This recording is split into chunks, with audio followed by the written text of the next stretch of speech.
Good afternoon, ma'am. Today I will demonstrate how to get the blood pressure of the patient, and then first assist on the sign of the symptom of the hypertension and hypertension. Then prepare the equipment like stethoscope, sphygmomanometer, um,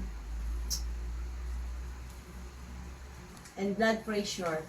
And now provide the client privacy and explain here why we do this, and what is the important about the blood pressure, to taking blood pressure. So first, client sitting down, sitting the properly, then the two legs must have flat on the floor. So his arms put in the proper on the table properly, properly. So first, uh, put the cups.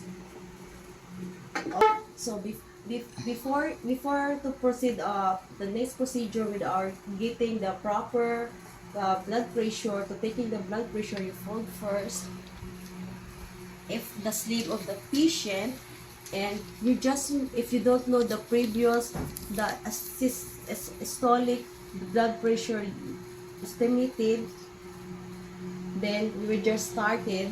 Now put the cups of the equipment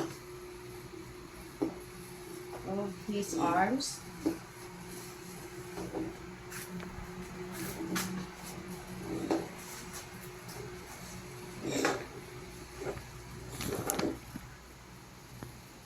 and you just make sure that it's flexed in the proper way, like this. And you just make sure that it's not too tight and it's not too loose also.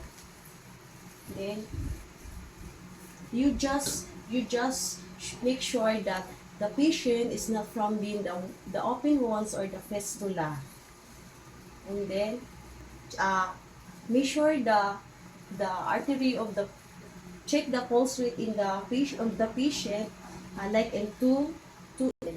Put the two fingers of the brachial,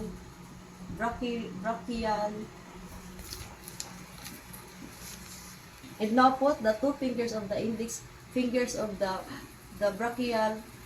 Put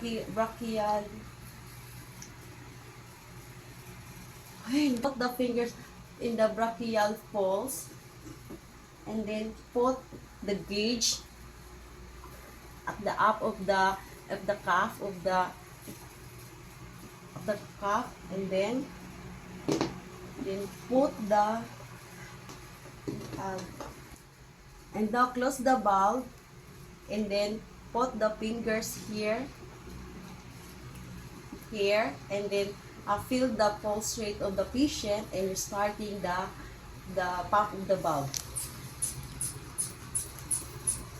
until 160, and then slowly release the valve.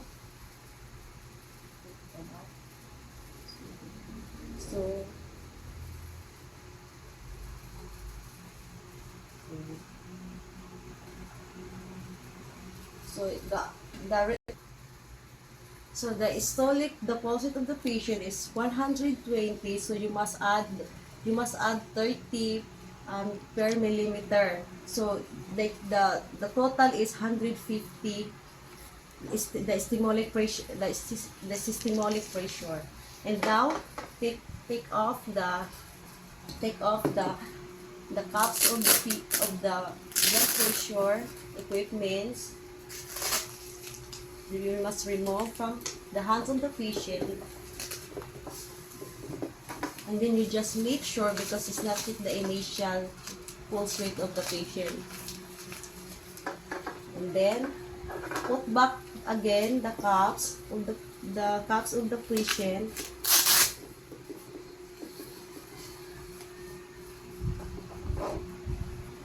and then you just make sure that it's not low. The cups of the patient is not loose or tight. You just make under 1 inch from the pulse rate of the patient, and then now We already clean the earpiece of that stethoscope with the cotton balls with alcohol.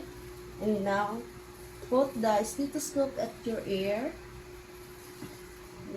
Because I can't hear, I off the check fan. So now we're using the bell from here.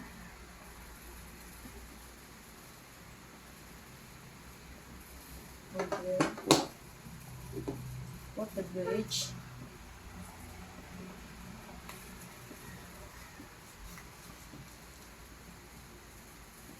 Then I will start to release. So I just need to close the valve first. And now I'm just starting pop the valve.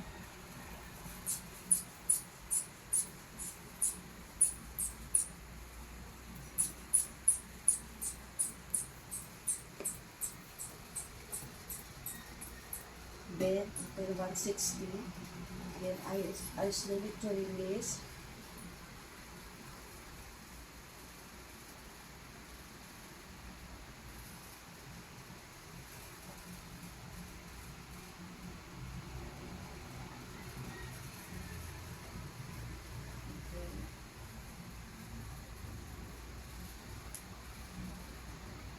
Okay, I close the valve first.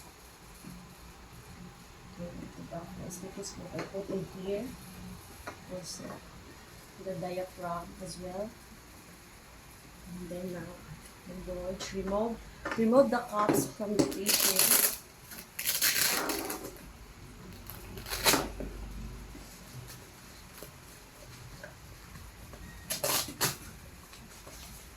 So the initial of the blood pressure of the patient is 120/60.